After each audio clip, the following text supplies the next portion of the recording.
Sticks and stones may break my bones, but words, they'll never hurt me. Right? Well, hello, howdy, and how do you do? It is your Couth Wisdom Simone, and this is my Candid Wisdom.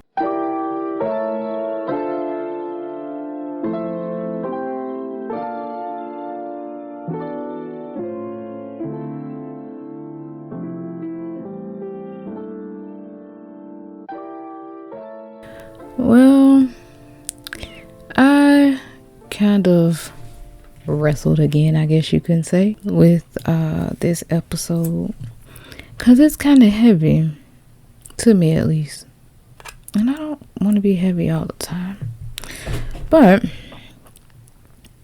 this is something that is recent and ties to last episode. And in that episode, we mentioned, I guess I'm just kind of diving into it. In that episode, we mentioned suicide.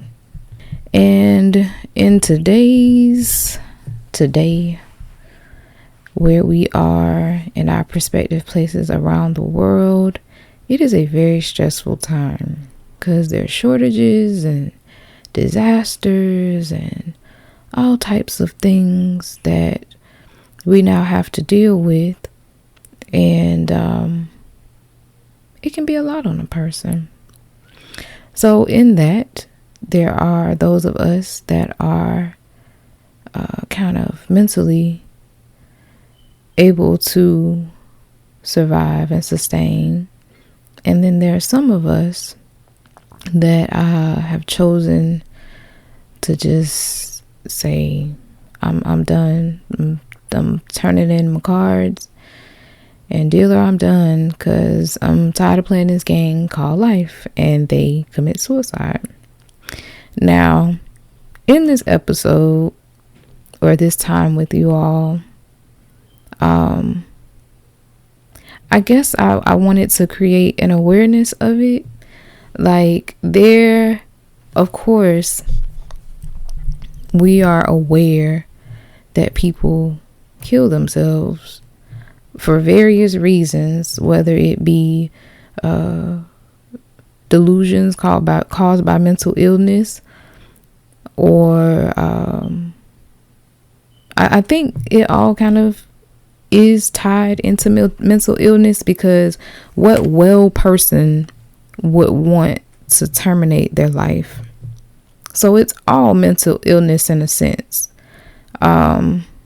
Or not even in a sense, literally it's all mental illness, but just, I guess, different degrees or different levels of mental illness. And so I did a little research in this episode, a little, but I did find something very interesting. Now, before I did that research, I've had quite a few situations in my life where I've encountered suicide or suicide attempts. So I actually witnessed someone trying to commit suicide when I was a child.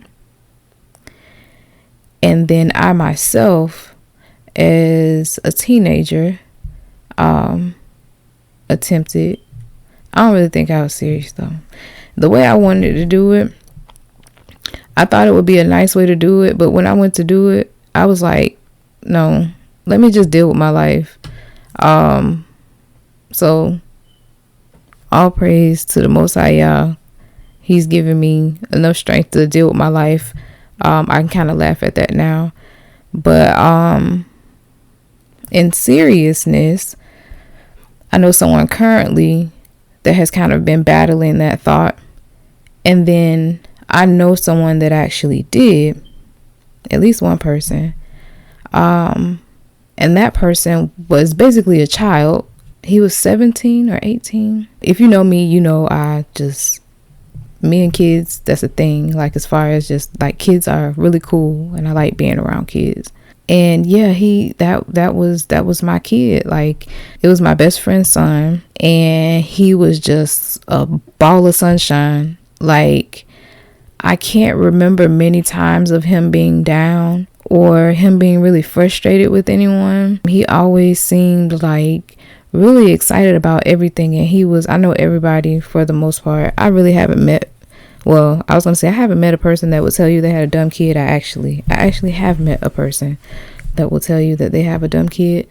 But yeah, for the most part, people are like, yeah, my kid's really bright. Like, my kid has like this awesome future. Like, look at my baby. My baby's so smart. Sean was really smart. The last time I was around him, he was really young. I think he ended up writing a book or doing some other things. But he was just a really bright kid, and different things that he dealt with in life pushed him into saying that he no longer wanted to be a part of life. And the way that he did it was interesting to me. I thought about how in times past I've heard people say that people that commit suicide are cowards, that they're too afraid to face the world or too whatever to be strong enough to endure whatever it is that they feel like they can't get over, or whatever gives them their validation to believe that they're not needed or not wanted, and that in a cowardly act they would kill themselves. But this baby jumped off a bridge. He jumped off the highest bridge in the city. And after a while, he's been gone for about a year, a little over a year. I just considered it not too long ago because the anniversary of him leaving passed. And I just thought to myself, as far as people saying that it's a cowardly thing to do, but how brave do you have to be to jump off the tallest bridge in the city you live in? It's quite tragic because he was so bright. And so in that, and just in all the experiences that I've had with either suicide or suicide attempts, I wanted to bring somewhat of an awareness around it, because I often say, consider one another. And you never know what a person's going through. So the interesting part about all of it is there's been a recent shift as far as suicide in melanated communities, quote unquote, blacks and Hispanics. For an extended period of time, there's been no shift in suicide of those nationalities. Suicide up until recently has been a white male thing, right? Supposedly Montana has 2 times the average rate of suicide in America amongst white men. And they're like, out of 9 people to kill themselves, 7 of those are likely to be white men. So something that has been a problem in white America has now shifted to being a problem in our home, on our forefront. And the most likely individuals among us to kill themselves are our young men. So that chops down the numbers of us. Our seeds are being stumped out before they have an opportunity to really do anything, for various reasons. In trying to gain a better understanding of the subject itself outside of just experience, I saw It was a report about this elementary school kid. He was like really, really young. His name was Seven. And Seven was bullied by children that called him nigger and did all types of stuff to him. And by his mother's account, he was like a really sweet kid. And even though these children had been so cruel to him, he was just like, it's okay. They might have a mental illness, or I'll just pray for them, or something to that effect. But eventually, baby had enough, and he left. He hung himself. He committed suicide. Like, what is it as far as the shift? Like, for years, when I first started looking into it, right, the most that I could find, I think it might have been like 4 years ago. Like, it was a span of time ago, and all of that information pointed to the white man. They even interviewed a white guy, and he said something really weird, but I mean, it was weird, but it wasn't weird.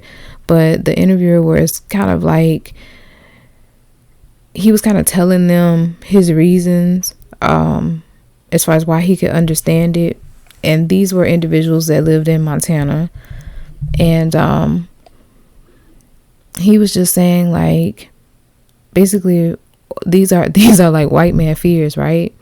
To have to work under a woman.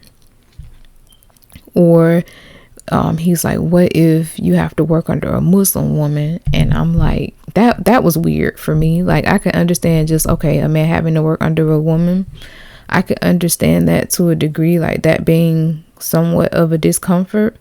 But like, oh, what if it's a Muslim woman? Like, who thinks about stuff like that? But overall, he was just saying the biggest thing is, which I can understand as well, being able to provide for your family. And if they feel that they have no way to provide for their family, then it kind of robs them of who they are, and they feel like they're useless. And what's the point? And he was just saying, for them, with the industry change, there's a lot of people that used to do certain things and they don't do that anymore because that type of work isn't available. And it's not something that they necessarily talk to each other about, but it's just a bad situation. They did a ride along with the police who were saying they were answering like multiple calls. Like, they made it seem like a really, really big thing there, like crazy. And it may be that way even here where I am, or there where you are, but this isn't something that I really hear about too regularly. There's a lot of information about, like, keep your health good. You don't want to die of random stuff. Like, I'm diabetic, so I have to watch that and make sure I do what I need to do for myself in that realm. But for the most part, you don't hear a lot about people committing suicide. You hear about celebrities doing it, and then that's when it gets attention. Celebrities, they claim that celebrities usually kind of do it, I want to say pairs or triples. And then that's when you'll get reports about it. So, or not reports, but information about it. So recently, there's been a shift. If you're aware, Regina King's son, I believe his name is Ian Alexander Jr., he killed himself. Miss America, Miss something to that effect, she also killed herself. These were very young individuals. They were melanated individuals.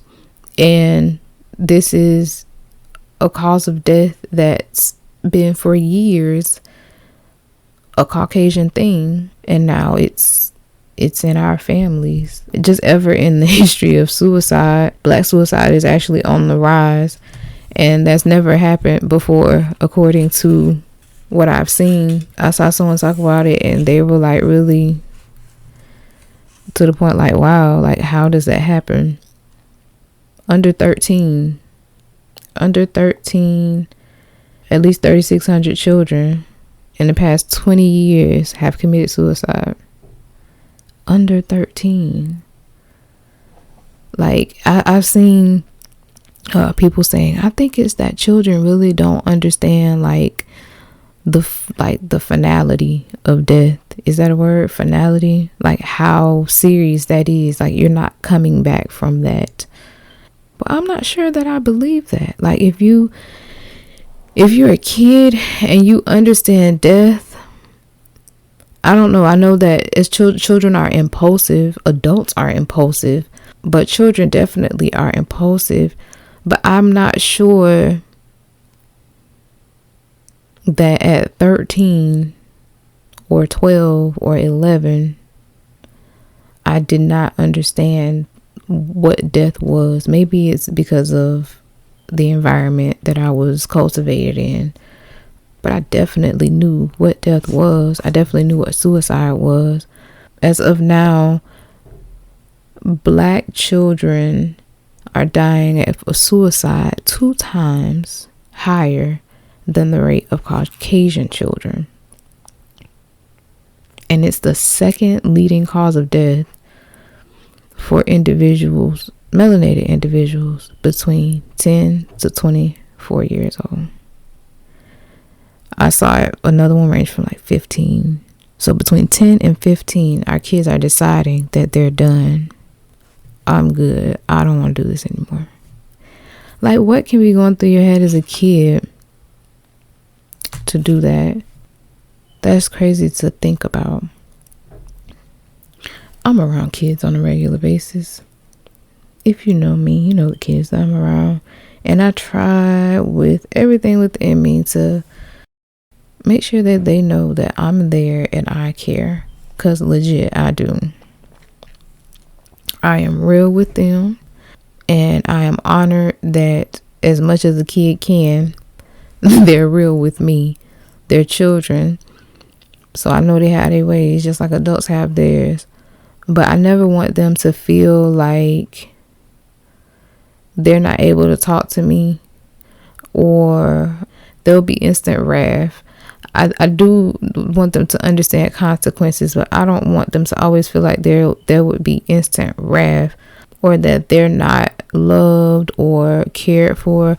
The other day I get on them a lot about their appearance because I tell them people are going to judge you on how you look before you open your mouth. That's one thing.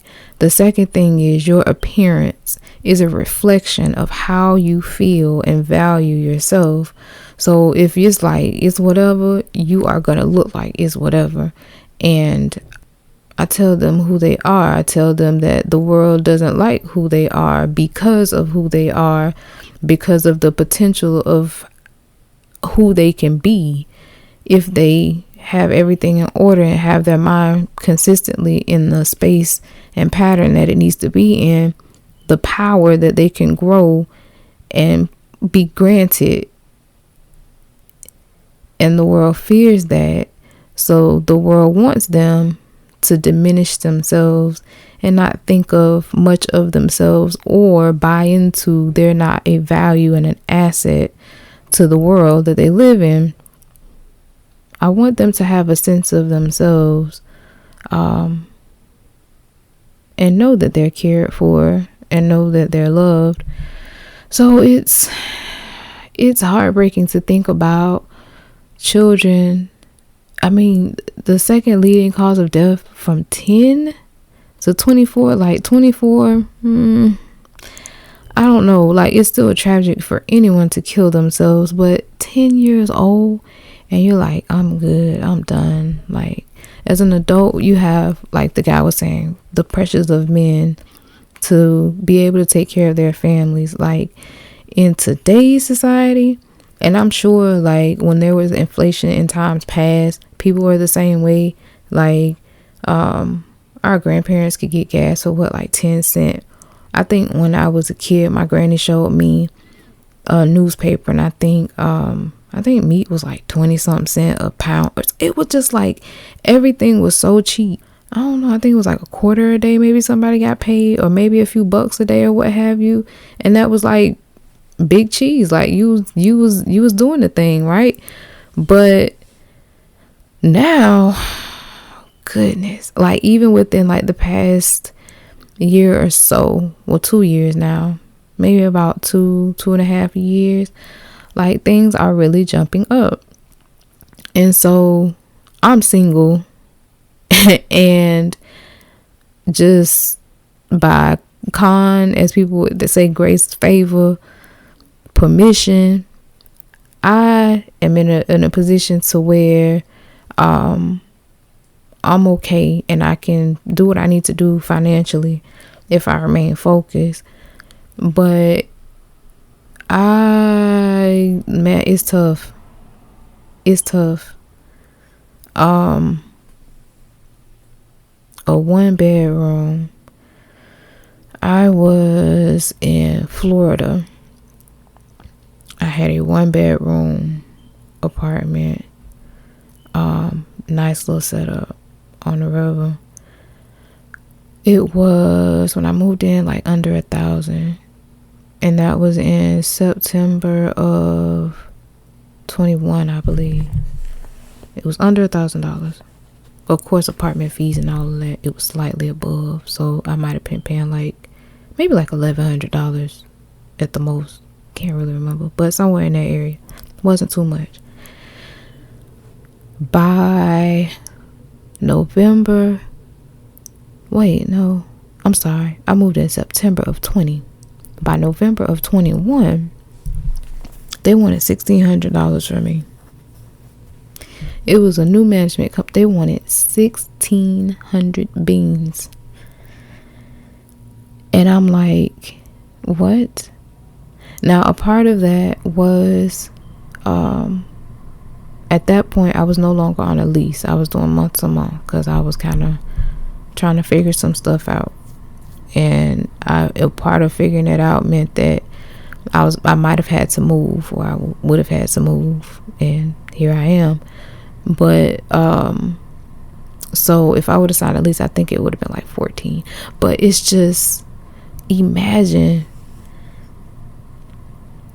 you got rent and or mortgage. Now, mortgages usually aren't that much. Like, I remember I heard somebody's mortgage was like $500, and I'm like, what? Your mortgage is what? And I'm paying what in rent? And $500? So yeah, some mortgages are pretty cheap. But if you are renting and you have a family, a large family, like, shout out to all of my fathers out there, whether you're melanated, not melanated, whatever your nationality is, if you in there doing the dang thing and you working it honest, then thank you for doing your part, carrying your weight, being an example and nourishment to the investment of the future of our children. We need more y'all though. That's tough if you got a bunch of kids. And I know dudes with a bunch of kids. And if you able to take care of all of them, if you have a wife and you providing a roof over, paying all them bills, man, I know you're supposed to do that, but shout out to you, because even though you're supposed to do that, niggas don't be doing. So yeah, but the pressure of this world has become so immense that it's now killing our children, and they're being fed death. Like, come on now, let's be real. Everything around them that the world is feeding them is death. So when you think about it, I mean, it's kind of inevitable. There's a person that I deal with, and that person is like a real butthole, and I try within me as much as I'm able to not reflect butthole back to them. But something that I consider, like, it doesn't excuse me, I cannot be butthole, but something I consider is, how do you put, what you put in is what you gonna get out of it. You keep putting butthole in something, you gonna get butthole out of it. So we keep allowing them to ingest death. You got I saw something, it's something else I found out about too, with suicide. But I saw something where it was talking about this actress named Chloe something. It's a little girl. I can't remember her last name, but Kim Kardashian put a picture of her up of herself nude, and she just had black bands over her breasts and over her vaginal area or whatever. And so the little girl got on, Kim Kardashian posted this on Twitter. And so the little girl got on Twitter and she's like, basically like, we can show little girls that they got more to offer than their body. Like, basically, woman, have some class about yourself. And supposedly at this time she was also married to Kanye West. So it's like, come on, have some class about yourself. So in response to that, supposedly the media uplifted Kim Kardashian, so much to the point that Kim Kardashian responds to this girl with her and another actress posing topless. Like, the mind that, like, really, like, that's what you want to feed. Like, she has daughters now. I don't know if she had children then, but that's the mind you want to feed. To go even deeper down the rabbit hole, I didn't know this, but supposedly her own mother got her to not only publish but record multiple porn videos with Ray J, and supposedly actually watched them and selected which one would be the best and show her daughter in the best light. And these are people that we're putting in front, or allowing in front of our children. Maybe not you specifically, but we're all of one, right? So this is what's being fed to them. I saw something else where this girl, she basically was going through something. I forgot what her explanation was of why she was going through, but she told her parents that she didn't feel comfortable with her gender. Now, this is the thing. This girl is obviously pretty young. She's 18 now. But something I heard someone recently say, like, who thought about this when we were younger? Like, what in the blank is this world coming to? Who thought about this when they were younger? Around my age. I'm 39 now. But, like, really, who thought about this when we were younger?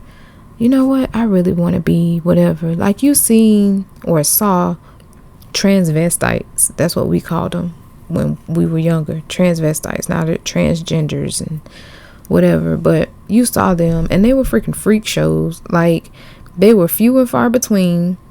I knew one that used to do my mother's hair. That didn't last long, and that person ended up dead. Like, that was just not a thing. Cause you don't play like that with people. But this girl told her parents she didn't feel comfortable with her gender. And her parents, I don't understand everybody, whatever. People look for guidance, right? If you really don't know what to do as a parent, you really just trying to find some guidance, and you trust doctors and stuff like that, that's what you do. So that's what her parents did.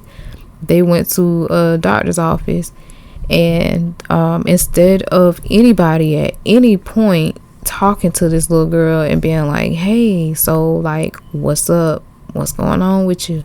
Why do you feel that way? Let's talk about this situation. I think she said she was 13, maybe 12 or 13. Nobody talks to this little girl. They immediately, like, fast track her into transitioning, where she has a double mastectomy and goes into hormones. Fast forward, she realizes, this is, what in the world did I do? And now she's in a position where she can't do anything about it. She's where she is. She took hormones. Her voice is kind of deep, but she took hormones. And she's saying she's having all types of other health conditions or whatever because of it. And this is what is being fed to our children. Just death, because industry want money, population control. Why not? In California, they're paying people to be transgender. You are paying people to be transgender. And get this, they're saying they do it because transgender people are, I believe, they're more prone to commit suicide because they're not financially stable. So they provide money for them to live for a set period of time. They are incentivizing going against nature. This is death.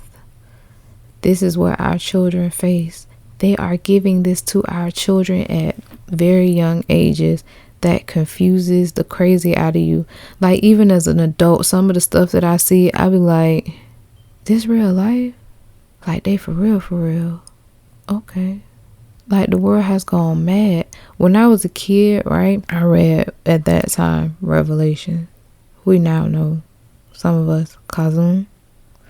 So I read that, and I couldn't do dark for a good while. I could not sit in the dark after reading that. And if you've read it, if you have understanding, it eases it in a sense, like thinking about it as a kid, because you think of all these creatures and all this other stuff, and I just could not understand how I had a feeling like all of that would happen in my adulthood, like I would live in that time, but I didn't understand how people would want to be evil. Like, I saw evil as like trolls, and I just was like, that's crazy. Like, who would go for that? Like, the devil comes to you and he's like, sell your soul to me, and you're like, what in the world? Like, really? Somebody gonna go for that? And now that I'm an adult, it's like, man, this junk is crazy. Never as a kid would I have imagined this. This world is absolutely bonkers. So you have to have something to ground yourself. And I'm thankful to Yahuwah for Yahusha. And no, I can't preach and I won't preach. But that is a natural born fact. I am thankful because even our children are seeing that this world is crazy, and they're like, yeah, I'm good. How do we offer them, or how do we sustain them? How do we stabilize them? How do we sustain ourselves? How do we stabilize ourselves? Because what do they see in us and the world around them that makes them decide that? We talk about making adult decisions when it comes to transgender stuff. That is an adult decision. Now, and putting it in that aspect, as far as it being an adult decision, I also found haphazardly, this is a thing that Canadian government actually has this within like health plans and stuff. Switzerland, I don't know if Switzerland has it in health plans, but it's also available in Switzerland. People leave the United States and fly to these places to commit suicide. Canada has a system to where, you know, it's always offered in a minority situation, right? So, example that I'll use, abortion. Like, one of the biggest things that people argue with abortion is like, Oh, what if the mother's about to die? That's not fair that she can't have an abortion. Okay, yeah, like it's a tragic situation, but there are situations where, I mean, it sucks, but it's hard hitting decisions or hard choices to make.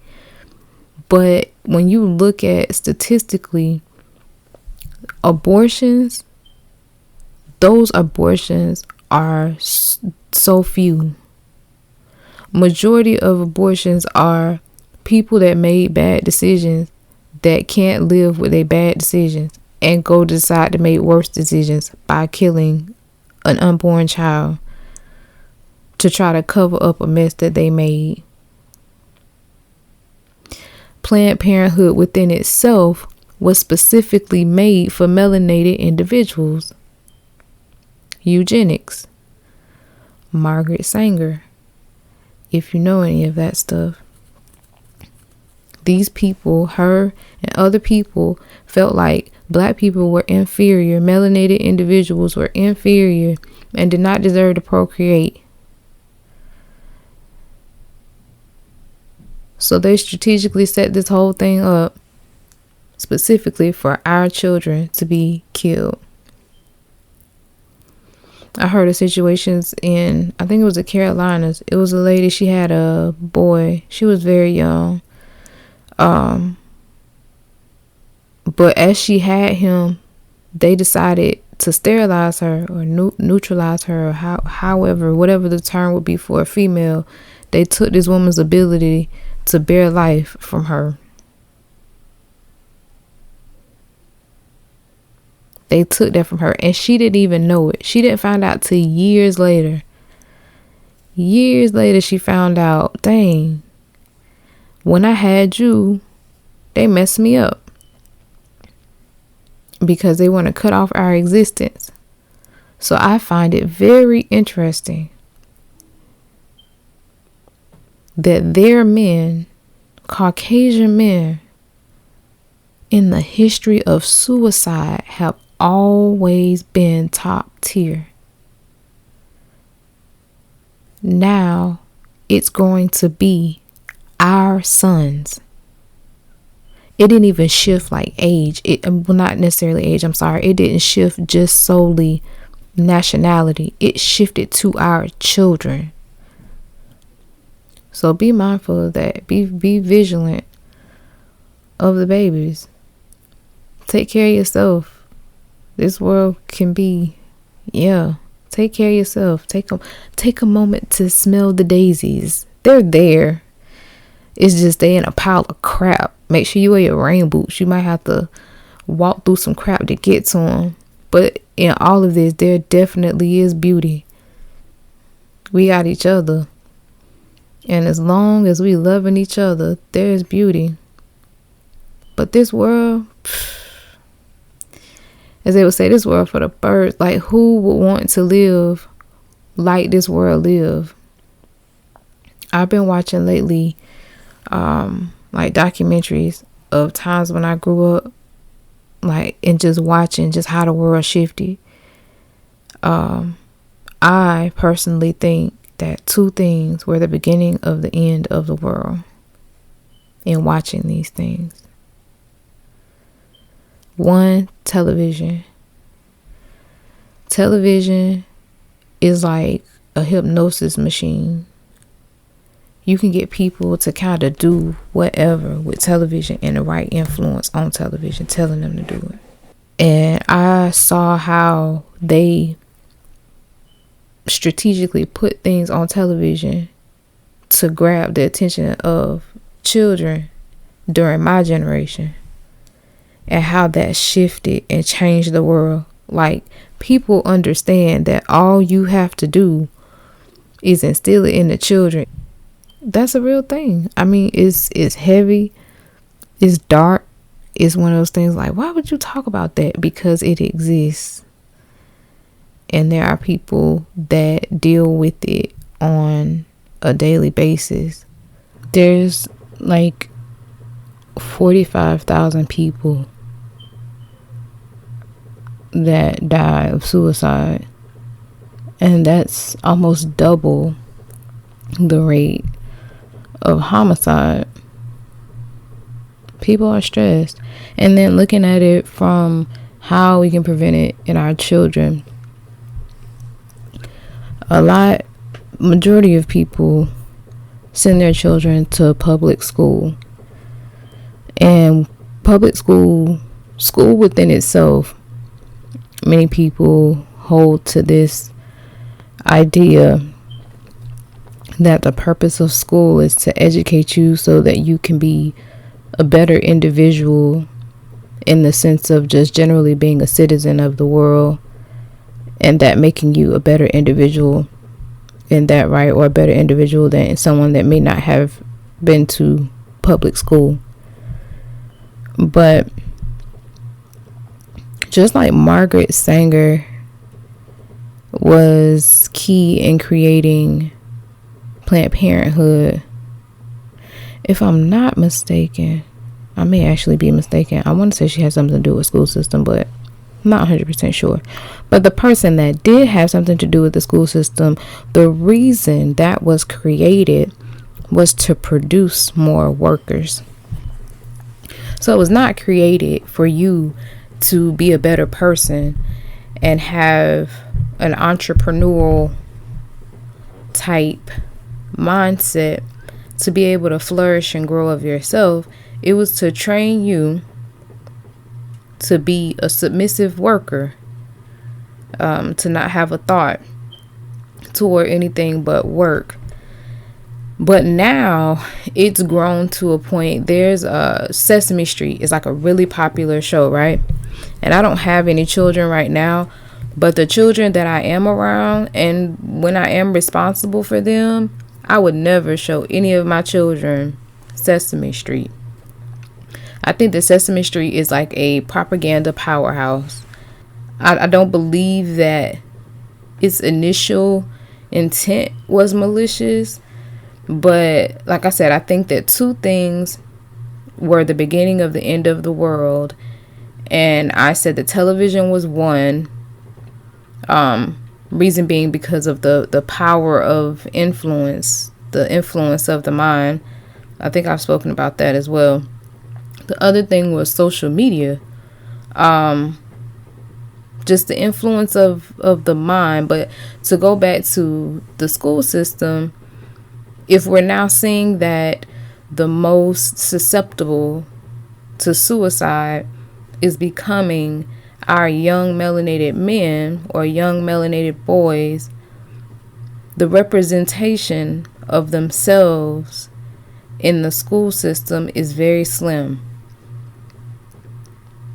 Melanated individuals only make up 7% of the school system. So everyone else that's teaching our children, they don't look like our children. They can't, from experience, relate to our children. And many nationalities are kind of guarded off. Of course, you have now, the country is more of a melting pot. And you have more people willing to pretty much accept anything. So you don't have I'll say that there is prejudice, but maybe there's not as much prejudice as there was in times past. So you are more likely to see different nationalities being really close friends. But for the most part, the older of us still dealt with segregation in our rearing. And not maybe necessarily segregation due to law, but just segregation just due to how things are. You tend to gravitate toward people that you can relate to and identify with. So yes, although there are times where you may find someone of a different nationality, for the most part, you're going to, depending on your environment, you're going to kind of stick with your own nationality. You can kind of see it when you go to school. At least I could when I went to school. And in the cafeteria, all the Caucasian kids were in one area. Like, you have the different cliques or what have you. But yeah, our influence is only 7% of the school system. I don't think that there are very many black men, melanated men, in the school system as teachers. So they're not able to see that. And then what they're being taught is not enlightening them as to where they came from and who they are. And then it can be pointed at the parent to be like, hey, that's your responsibility to instill that in your children. But we live in a society where you basically have to run like a chicken with no head, or it's just there's a lot of pressure to have to work and provide and do other things, to where some people can't necessarily manage that weight and be able to do the extracurricular of teaching their children things that a school system that they pay for does not teach their children. In some instances, we fund a system that pump a system that brainwashes our children. The sense of self that melanated children have in the school system is slavery. As I spoke of, 7, being called nigger and just racially harassed. What does he have to look at himself? I'm not sure what his mother may have been teaching him at home, but when he's in that environment, when he's in school, what do you learn about in school? We learned slavery. That's the beginning of blacks. You're told that, or so-called blacks, you're told that, yeah, we got you all, or they got you from Africa, you came over here, you were slaves, and then there was a war. And the lie for that is that the North just felt like it was so wrong to enslave people. So they fought so that slavery was abolished, when the truth is they was just mad because the South was just way more industrious than them. Had a very little overhead because you got free labor, and that's not fair. You're winning, we're losing, let's go to war because we have to stop that system. So it wasn't anything in our interest as far as just them wanting us to be able to flourish as a people. But not to tear it off into that subject, because that's a whole nother episode within itself. But staying with, what do our children see in the world where it's become so heavy on them that they decide to check out? Now, although it's, as I said, shifting toward the younger melanated young men, still we should consider one another. In Canada, as I spoke of, people or the government that has now set it up to where their citizens, I think it's called euthanasia. If what I've heard is accurate, I believe that euthanasia is like within the top 5 causes of death in Canada. People are choosing to kill themselves, and in some instances they're actually being coerced into it by medical professionals. In evaluating whether it should be a law or not, their government found that it saved money, because, as I said, they appeal to the softer side of it, like, oh, somebody's really, really sick and they shouldn't have to suffer through that sickness. They should have the space to say, okay, they're done. But generally, when things like this are passed, those aren't the people that are basically utilizing it. They're people, like I said, mentally ill, because what well person wants to terminate their life? Like, why would you want to kill yourself unless there was something wrong? But in the sense of a person that is weak-minded to that degree, when they turn for guidance, no one's stopping them and being like, hey, why do you feel this way? Like, let's talk about it.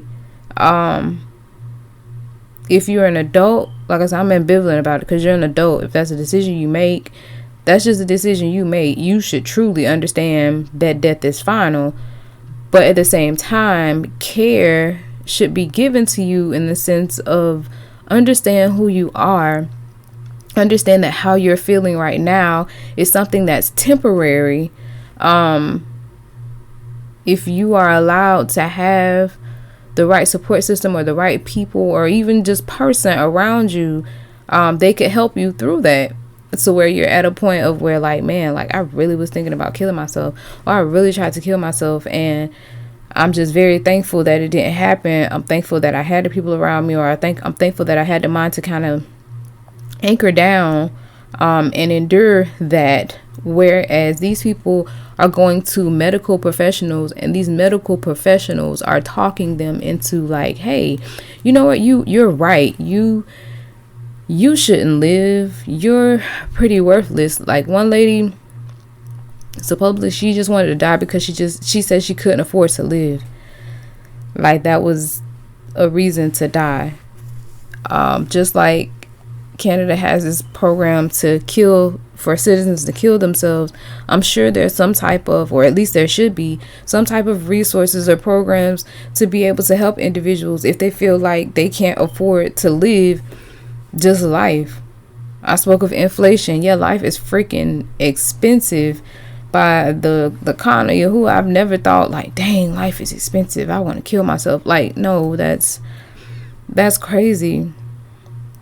A person like that needs support. They need help. They need somebody to intervene. They don't need someone to be like, hey, you know what, you're right.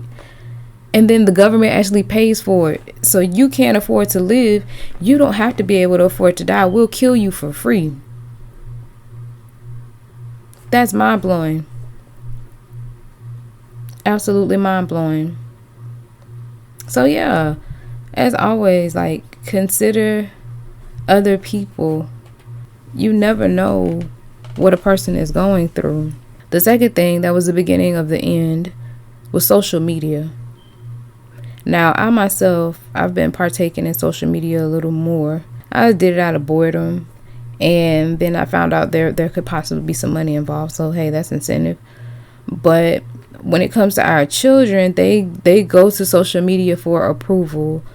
Some of them are being bullied on social media platforms. It's like a whole hidden world to a parent. I'm also a person that I don't believe that children should have access to social media, and they should have very, very limited access to the internet. But they do gain access to these things. Children are sneaky. Children do stuff. I mean, I was a kid. I did stuff that my parents may not have known about. So yeah, children are gonna, if they really want to do something, they will find a way to do it and you will not know. But in the sense of social media, it's kind of being given to them, a lot of them at a very young age. I remember Facebook, you see kids with Facebook pages or MySpace, like, wow, really? Now it's Instagram and TikTok and Snapchat and Twitter and all of these other platforms, and these kids will have an account on every one of them, and their worth is being measured in likes. There's a show called Black Mirror, and Black Mirror is basically a show that each episode gives you an exaggerated allegory of some value or perspective in the world. And there's one where this lady is supposed to be going to she wants to go to a friend from school. I think they have been friends like elementary school or something like that, and this lady has grown to be like really popular on the internet. Like in that world, your value, like how we have credit, your value was measured by your social media. You couldn't work at certain places if you didn't have a certain social media rating. You couldn't go to certain restaurants if you didn't have a social media rating. So she worked her way to get a rating so she could get invited to her old friend's wedding. And whomever it was that the lady was marrying improved that lady's popularity. So it just shows like everything that she goes through to be liked. She takes pictures of her food. She just does all of these things, and then she gets to go to the wedding. Her friend calls her, she sees her rating, and she's like, hey, let's go to the you can come to the wedding. And she's trying to get this apartment and trying to do all this stuff, and then something happened. Can't remember what it is. It's definitely a good watch. You should watch it. It's Black Mirror. I can't remember the name of the episode, which is very interesting because I used to like really have all of those memorized.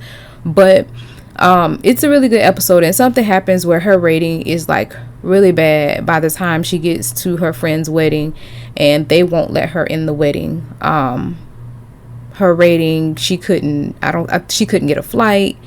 She had to get a car, and that situation went bad, and it was just, she felt like she was overweight. Like all of this of what other people thought of her, their approval of her, kind of wrecked her life in a sense, and it all came to a head at the end of the episode. So that's what our children are living in real life.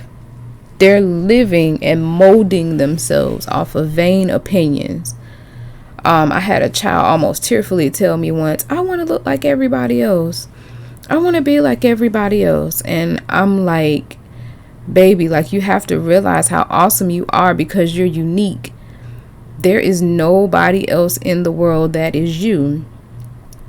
To try to form yourself to be like everybody else is not only a robbery to yourself, but it's a robbery to the world and to the people around you. No one needs excess of the same thing. You need a variety. I can't remember the lady's name.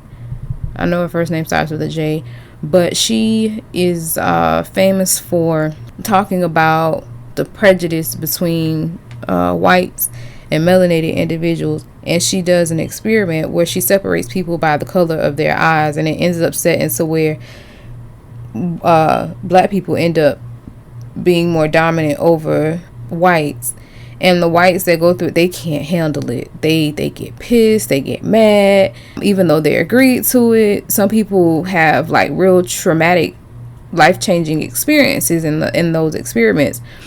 But something that she said was, whites don't necessarily, and this is not absolute, but whites don't necessarily like blacks, and they're prejudiced against blacks, and they want everybody to be like them. But think about it, when you eat a salad, you don't take a salad and blend, some people may, but you don't take a salad and blend it all up and eat it that way.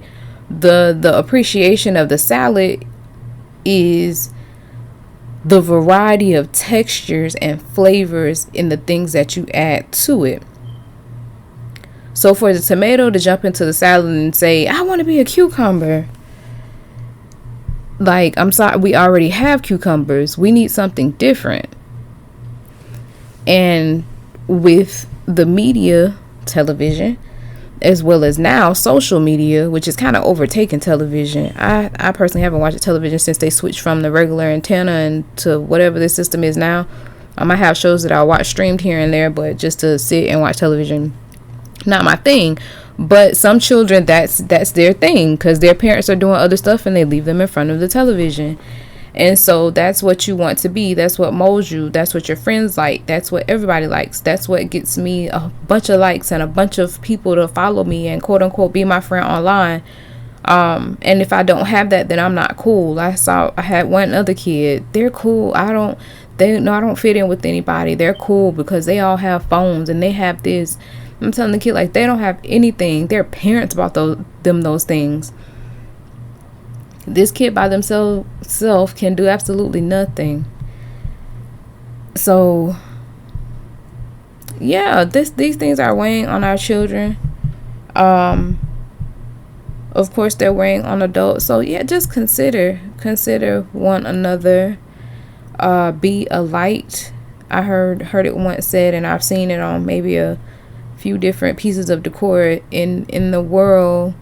In a world where you can be anything, be kind as much as you're able. We go through different emotions and things of that nature. And yes, there are people that just are like, really, how can your thought process be that way? But at the same time, even I myself, I take my time because I know that I can be, as I've been told, quite savage. So I think of myself like, is this something that I could handle? If somebody said to me, how would I feel about this situation? And I've been in a place where really you couldn't say much of anything to me because I just overthought it. Especially if I didn't know you, I just overthought it, and you didn't know me, and I didn't feel like you put anything into getting to know me. I just took it as an attack. And yeah, but thankfully I'm not in that place anymore. But I still have to be mindful that a person could be crying behind their laugh. Like, they could just be laughing to just like get through the moment. But it could be really something that sincerely hurt. So I'm careful with my words, and I'm careful with how I treat people. And if I know I'm in a certain space, I tend to keep that space to myself. Tabitha Brown has a saying that I like: have a good day, and if you can't, then don't go messing up nobody else's. Like, I'm not trying to mess up nobody else's day.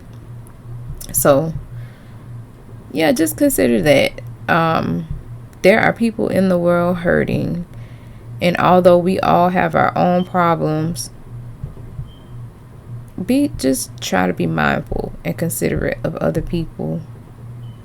Show them the love and be the light that you would want when you're in your time of darkness. If you yourself or anyone you know is considering suicide, and you don't feel like you can talk to anybody that you know, there are resources available. You are able to call the Suicide Prevention Lifeline. They can be reached at 1-800-273-8255. You're also able to visit their website at suicidepreventionlifeline.org. You can Google. There are many resources, many support groups and things online if you just feel like you're not able to talk to anyone that you know or that are around you. Again, 1-800-273-8255 for the Suicide Prevention Lifeline. Suicidepreventionlifeline.org is their website. Let's care for one another. Let's be the light that this dark world needs, so that day by day the future is brighter. You can't have a bright future with no light.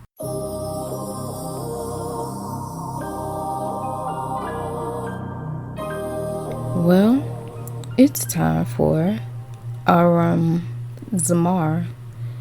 This is the section of our show where we review lyrics of a song naked. No, put your clothes on. We are referring to just the lyrics themselves with no instrumental behind them. Today's song is Make Me Stronger by Mashalee Jerry. Here goes. This verse is for the persons thinking about taking their life. I just might be that sliver of light you need to see clear to get in the fight, to live your life with all your might, to be just and genuine and not deceptive. I'll ask Yah to barak your efforts in the Shem of Yahushua. Look, focus on the path you're paving. Know them youngins set to travel it later. Let your works be sustained, and maybe you can help somebody be over, broken down, and built back up again. Have them saying, I don't let a situation kill me. No, I let it make me stronger. I don't let situations kill me. No, I let them make me stronger. I let them make me strong. I let them make me stronger. I let them make me strong. That's why I keep standing. Hey, this is your Q'dash Wisdom Simone. Hadu again for your listening ear, and this has been my Candid Wisdom. Hey, I don't let a situation kill me. No, I let it make me stronger. I don't let situations kill me. No, I let them make me stronger. I let them make me strong. I let them make me stronger. I let them make me strong. That's why I keep standing. Have you ever made your mind up to strive for something and you won't turn aside for nothing? Being told no, roadblocks, obstacles, just stay determined to survive the struggle. You can call that driven when you turn and make smart decisions. Get keen like a hawk in vision. Start to recognizing things that can cause division. You confront, not avoid the issue. See the thing through, solve and fix it. You complete when you start your mission. Get lesson after lesson on dodging derision. You endure like a soldier. After you be made over, broken down and built back again. I'm saying, I don't let a situation kill me. No, I let it make me stronger. I don't let situations kill me. No, I let them make me stronger. I let them make me strong. I let them make me stronger. I let them make me strong. That's why I keep standing. I can influence you with this mic. I know society might make that statement sound sinister like, well, let me tell you my intentions are right. This verse is for the persons thinking about taking their life. I just might be that slither of light. You need to see clear to get in the fight, to live your life with all of your might, to be just and genuine and not deceptive. I ask y'all to Barack and elders. Look, focus on the path you're paving. Know them youngins set to travel it later. Let your words be substantiated and maybe you can help somebody be made over, broken down and built back again. Have them saying, I don't let a situation kill me. No, I let it make me stronger. I don't let situations kill me. No, I let them make me stronger. I let them make me strong. I let them make me stronger. I let them make me strong. That's why I keep standing. Hey, I wanna say this to all around us, every race and all genres. You wanna make sure that what you put out is timeless and don't mislead these minors. I know a lot of what's been heard from a rap is nonsense. It perpetuates senseless violence. They partner with the system, taking our kids out of society. A situation I'm not fine with. But look, y'all, want the wise among us reason together. Let us sit them down and teach them together. Knowing that the confidence inside some has been tore down, let us help them build it back again, and we can hear them singing. I don't let a situation kill me. No, I let it make me stronger. I don't let situations kill me. No, I let them make me stronger. I let them make me strong. I let them make me stronger. I let them make me strong. That's why I keep standing. Hey.